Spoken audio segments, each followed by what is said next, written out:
Hi everyone, our main goal this episode is to replace these simple colors with actual textures. Before we get into that, however, I'd like to add in support for blending between these different layers. So let's start in the texture data script. We can create a public float array, call this the base blends, and these will all be values in the range 0, 1. So I'll just add that attribute. And then when apply to material is called, we'll of course want to set those values in our shader. So material.setFloatArray, base blends, and pass in our base blends array. Save that, and then go into the terrain shader, and we'll want to create that variable here, float base blends, with a size of max color count. So now we'll want to modify our draw strength value so that it's not just either 0 or 1, but actually blends from 0 to 1. So remember that this value over here, this height percent minus base start heights I, represents how far above the start height the current pixel is. And if it's negative, that means that the current pixel is actually below the start height. So if we replace all of this with a call to our inverse lerp function, passing in negative base blends I over 2 as our first argument, and positive base blends I over 2 as our second, and then this height percent minus base start heights I as our final argument.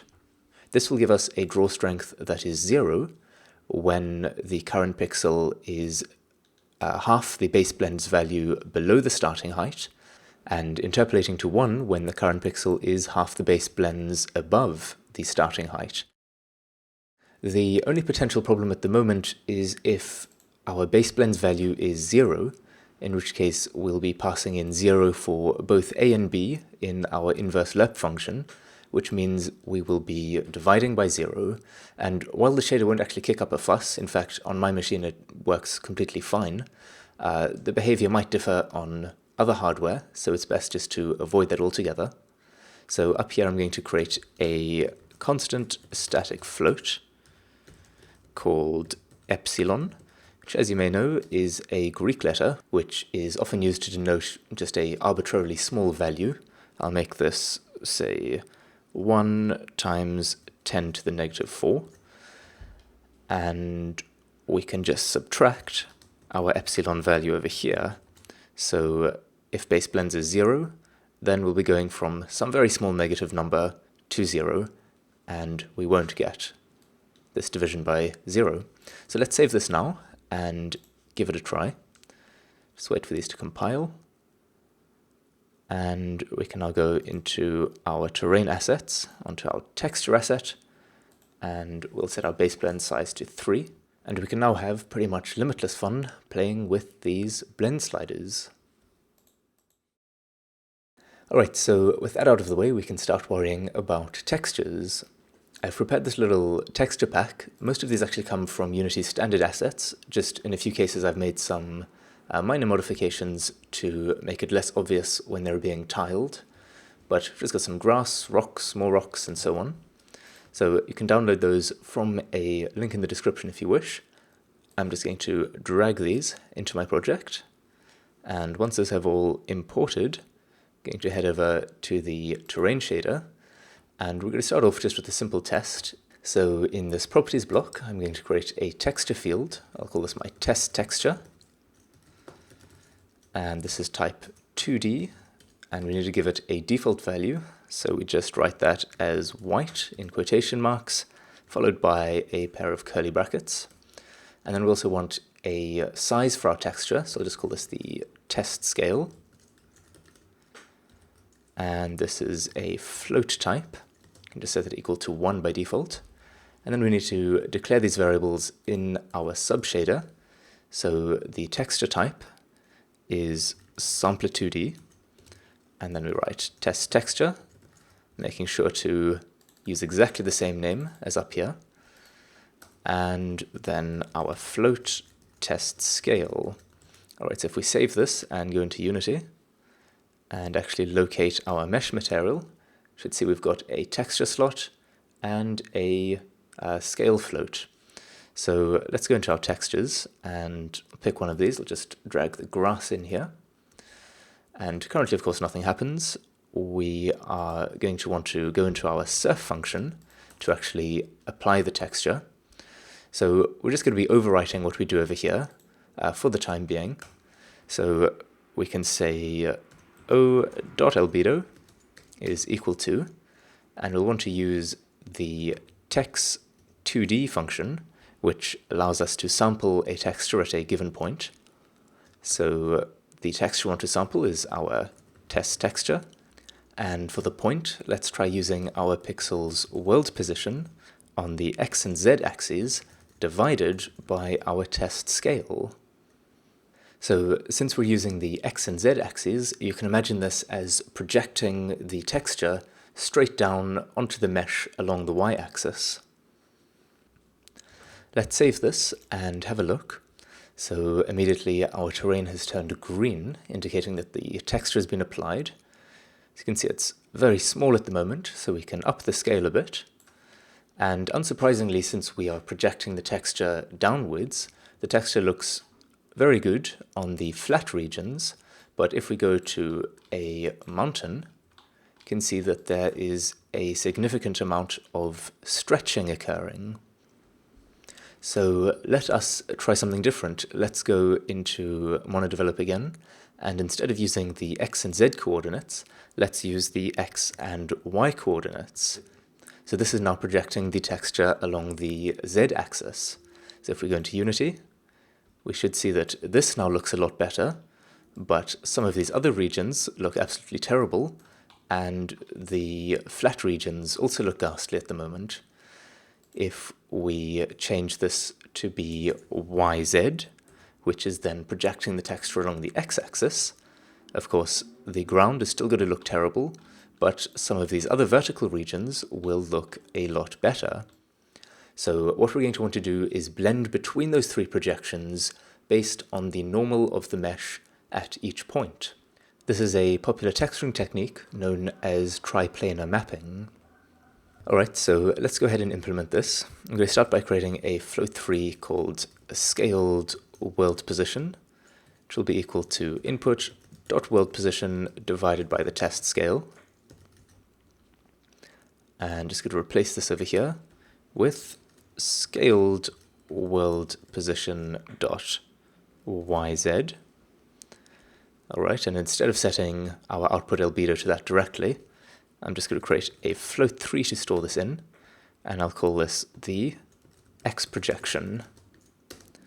Alright, then I'm going to copy this twice for the y projection and the z projection, and just change this to be xz, and then finally xy. We're then going to want to weight each of these according to the mesh normal. So we'll add that to our input struct, float3 world normal. And just over here we can write float3, call these the blend axes, and set this equal to the absolute value of input.world normal. The reason for using the absolute value is just that we don't care if it's negative or positive.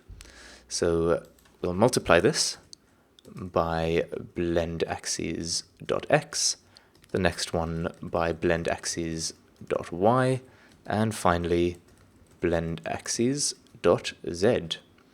We can then add these all up to create our final color. So output.albedo is equal to x projection plus y projection plus the z projection. Let's save that and have a look. So we can now see that there is not much stretching going on anywhere. It seems to be well textured all over the place.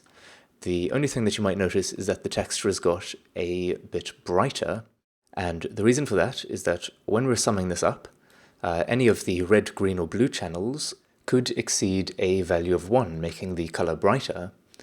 So we can avoid this by making sure that blendaxes.x plus blendaxes.y plus blendaxes.z adds up to a value of 1. So all we need to do to ensure that is to now say that our blend axes gets divided by blendaxes.x plus blendaxes.y plus blendaxes.z. So if we save this and go back into Unity, nothing's changed except that the texture is now at its correct brightness. Before we start worrying about having multiple textures, I'd like to rearrange the texture data script a little bit so that instead of having all of these different arrays, we've just got one array with all of our information in it. So we're going to need a custom data type to make that possible. So I'll make a public class and call this layer. And each layer will have a texture variable. It'll also have a color, which I'm going to call the tint, along with a float for the tint strength, and then a float for the start height, and another float for the blend strength. Finally, we'll also need to be able to define the texture scale. Alright, so I'm going to add a range attribute to some of these. So the tint strength is between 0 and 1, as is the start height and the blend strength. And then to allow this class to show up in the inspector, let's just add the system.serializable attribute. So we're then going to have a public layer array called layers, and this is going to replace all of these arrays that we had before. So now the base color count will be equal to layers.length, and in fact I'm going to change this name to layer count.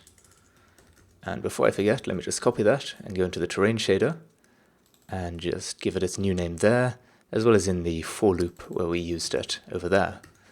Alright, back in the texture data class, we now need to set our base colors array to an array of all of the tints for each of the layers. So the easiest way to do this would be using link with lambda expressions. So let's just say using system.link, and then we're going to say layers.select, and we want to select tint from each of the layers. So we're going to create a little lambda expression here. Let's create a variable x, use the lambda operator, and say we get x.tint. We can then convert this to an array with simply .toArray. Alright, let's copy this little bit over here and just paste that in. So for the base start heights, we want to get x.startHeight. And for the blends, that will be x.blendStrength. Then let's copy this whole thing. So we'll want to create a new entry for base color strengths. And we set this equal to the tint strength. And then one for the base texture scales. And this is equal to texture scale. Alright, so now we'll just want to go ahead and create these two entries in the terrain shader. So I'm just going to copy this and create float base color strength with the size of max color count. And the other one was base texture scales. So float base texture scales with the size, once again, of max color count. Alright, and using our new layer terminology, this should rather be max layer count. So I'll just copy that and replace it in each of these instances. To quickly make sure that everything's still working, let's just comment out this line where we actually set the albedo to our texture values. So we're once again using our colors to determine the albedo. Let's save that and save our texture data. Wait for this to compile as always. And then we can go onto our texture asset here. And I'm going to set this to a size of 6. And I'm just going to fast forward the video as I fill in some colors.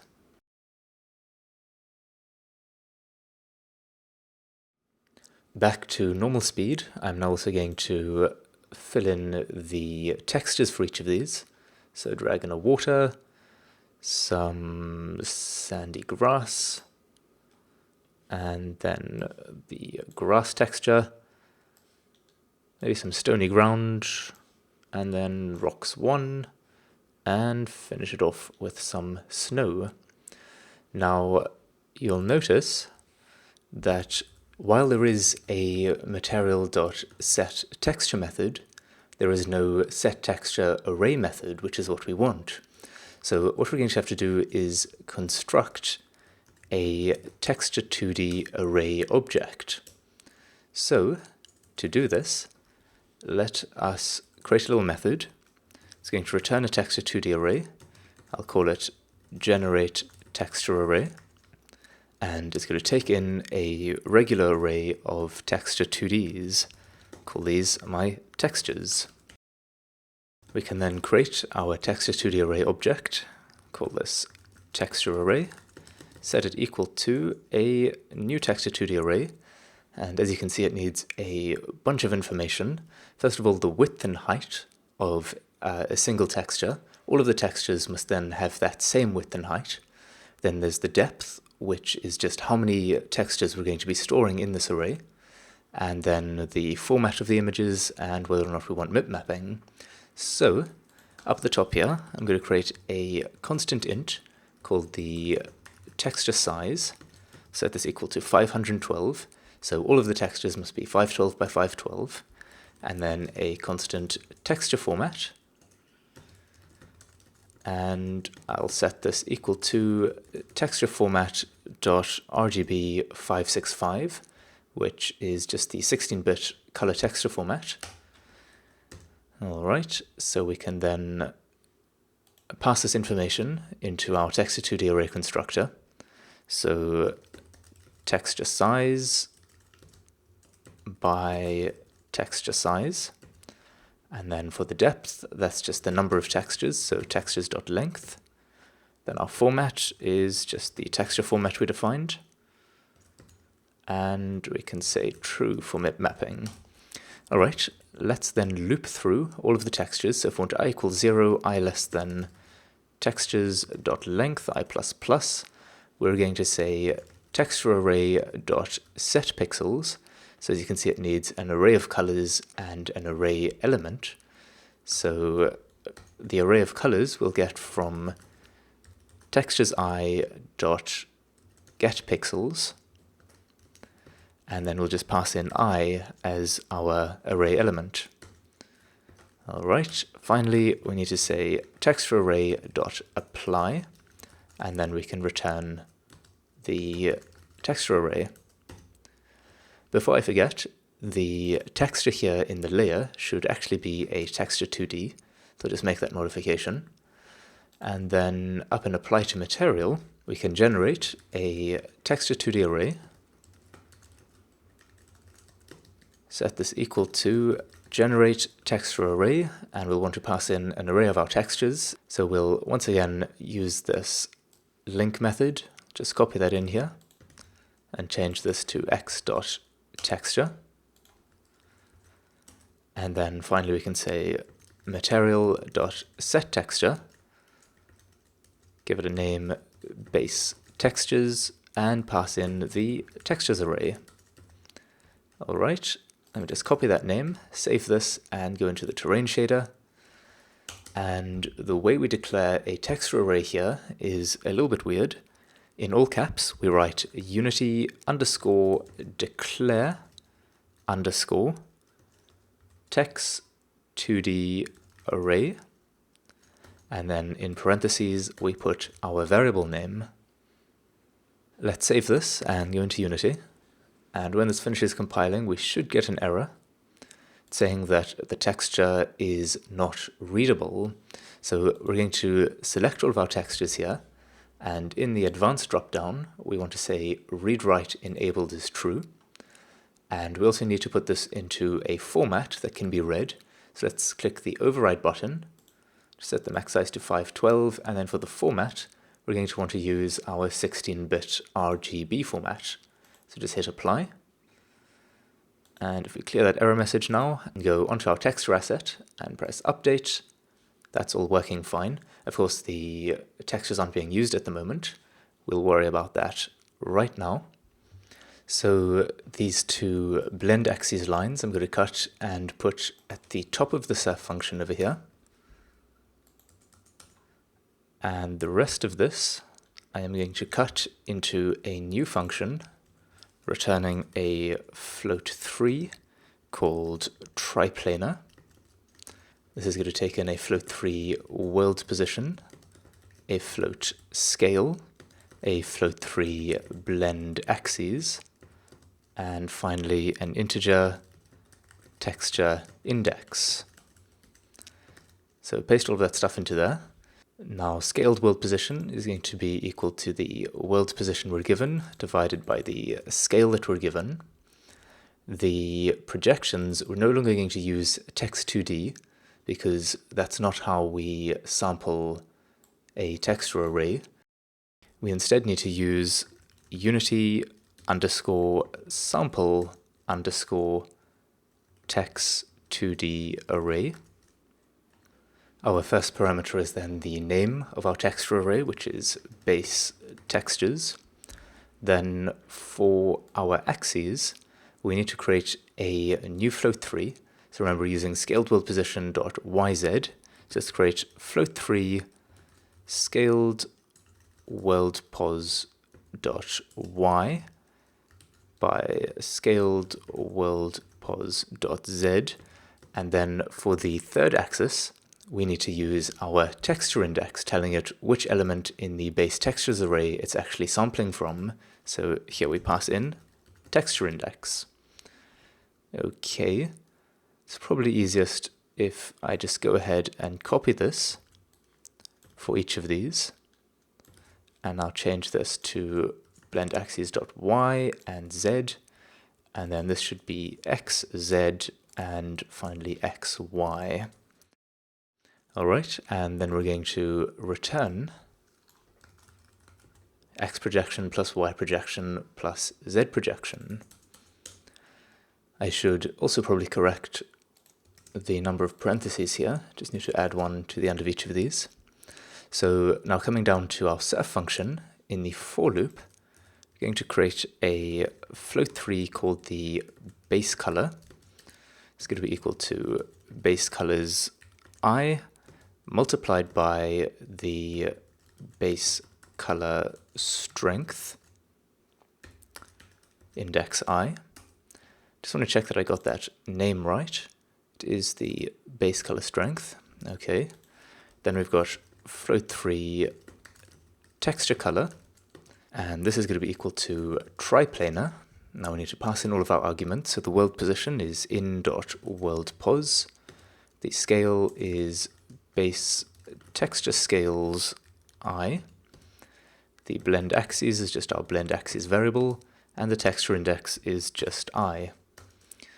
We're then going to want to multiply that by 1 minus the base color strength.